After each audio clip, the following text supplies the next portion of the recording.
Since Pope Francis ascended to the papal throne in March 2013, his papacy has been welcomed with enthusiasm by most Catholics and the international community.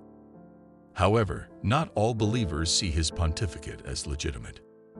Some groups, often associated with ultra-conservative or sedevacantist positions, question the validity of his election and his role as the legitimate successor of St. Peter. The reasons for these accusations are varied, but they are all rooted in theological, doctrinal, and in some cases, conspiracy theories. One of the main sources of dispute lies in the resignation of Pope Benedict XVI. Some believers argue that his decision to abdicate, announced on February 11, 2013, was somehow forced or influenced by internal pressure within the Roman Curia. According to this interpretation, the abdication would not have been entirely free, as required by canon law, thus invalidating the election of Pope Francis in the subsequent conclave. Although these theories have been officially debunked several times, doubt persists in a vocal minority that continues to raise questions about those historical events.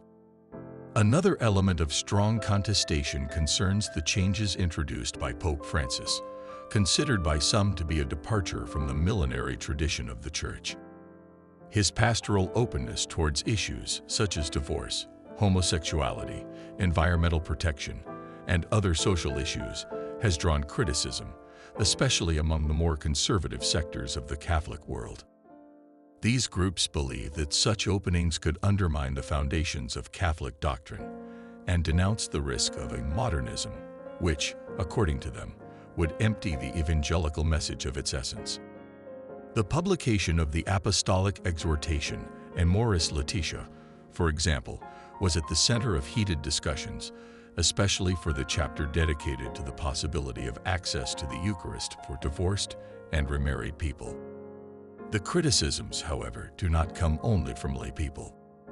Even within the Church, some cardinals and bishops have expressed reservations about Pope Francis' decisions. Some of them have publicly raised doubts, asking for clarifications on his doctrinal positions and their compatibility with the magisterium of the Church. This internal dissent, although in the minority, has contributed to fueling the doubts of those who already looked with suspicion at Francis' pontificate, reinforcing a climate of mistrust. Conspiracy theories also come into play in this context, painting an even more disturbing scenario. According to some of these theories, the Church has been infiltrated by hostile forces aiming to destroy it from within. Pope Francis, in this narrative, is portrayed as a symbol of this infiltration, an agent of a larger plan to subvert the Catholic faith.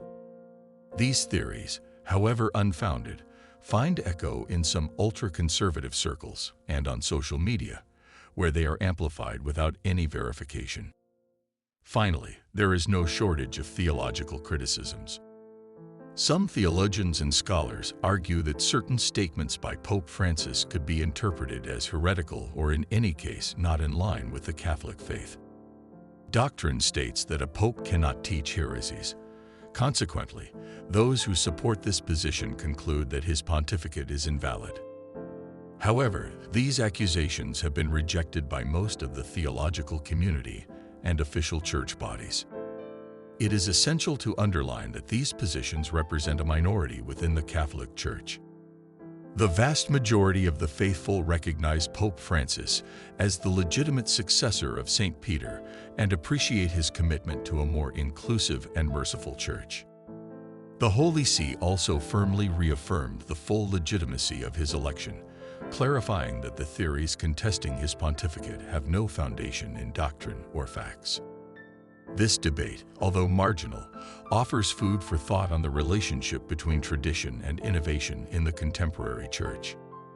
Pope Francis, with his pastoral style and his commitment to addressing the challenges of the modern world, represents a figure of great complexity, capable of arousing both admiration and criticism.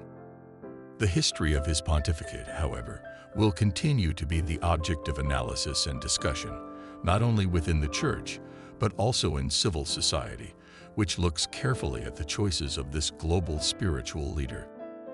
The pontificate of Pope Francis, although officially recognized by the Catholic Church as legitimate, has been the object of criticism and suspicion by some groups, who question his position as the legitimate successor of St. Peter.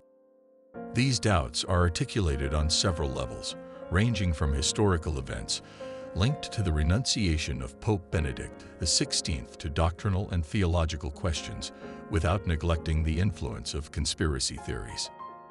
In February 2013, Pope Benedict XVI announced his resignation, an extraordinary event in the modern history of the Church. Although it is not a unique case, the last abdication dates back to over 600 years ago, with Celestine V. Benedict XVI explained his decision due to his advanced age and lack of energy to face the challenges of the Petrine ministry. However, not everyone accepted this explanation. Some believers, especially among traditionalists, have speculated that the Pope Emeritus was forced to resign by pressure from within or outside the Church. According to canon law, a papal resignation must be totally free to be valid. If it had occurred under coercion, the abdication would be invalid, leaving Benedict XVI as the only legitimate pope. This interpretation leads some to consider the conclave that elected Pope Francis invalid, and consequently, his election as well. Another point of debate concerns the pastoral style and doctrinal choices of Pope Francis, often perceived as a significant change compared to his predecessors. The Pontiff has adopted a more inclusive approach, seeking to bring the Church closer to people in difficult or marginalized situations. Among the most controversial issues are openness towards homosexual people, interreligious dialogue, attention to the environment, and considerations on the family contained in the Apostolic Exhortation, Amoris Laetitia. These openings have attracted great appreciation from many, but also harsh criticism from some conservative sectors, who consider them a departure from traditional doctrine. In particular, they accuse Pope Francis of embracing a form of modernism, a movement condemned by the Church in the early 20th century, which sought to adapt Catholic doctrine to the cultural and social changes of the time. According to these critics, a pope who promotes changes deemed modernist would jeopardize fidelity to the apostolic tradition, thus compromising his own legitimacy as a spiritual leader. Even within the Church, there was no shortage of resistance. Conspiracy theories also fit into this context, finding fertile ground among the most distrustful believers. According to these theories, the Catholic Church would have been infiltrated by external forces such as communism, Freemasonry, or other secular ideologies, with the aim of destroying it from within. Pope Francis is often implicated in these narratives as part of this alleged subversive plan. Despite these attacks and controversies, it is essential to remember that the majority of Catholics recognize Pope Francis as the legitimate successor of St. Peter, appreciating his charisma and commitment to a more open and merciful Church. The Church itself clearly reiterates the legitimacy of his pontificate, defining the accusations made against him as marginal and unfounded.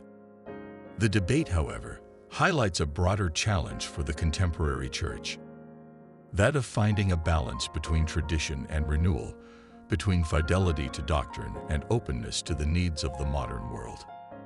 In this sense, Pope Francis represents a complex figure, capable of uniting and dividing, but above all of pushing the Church to reflect on its role in an era of profound change.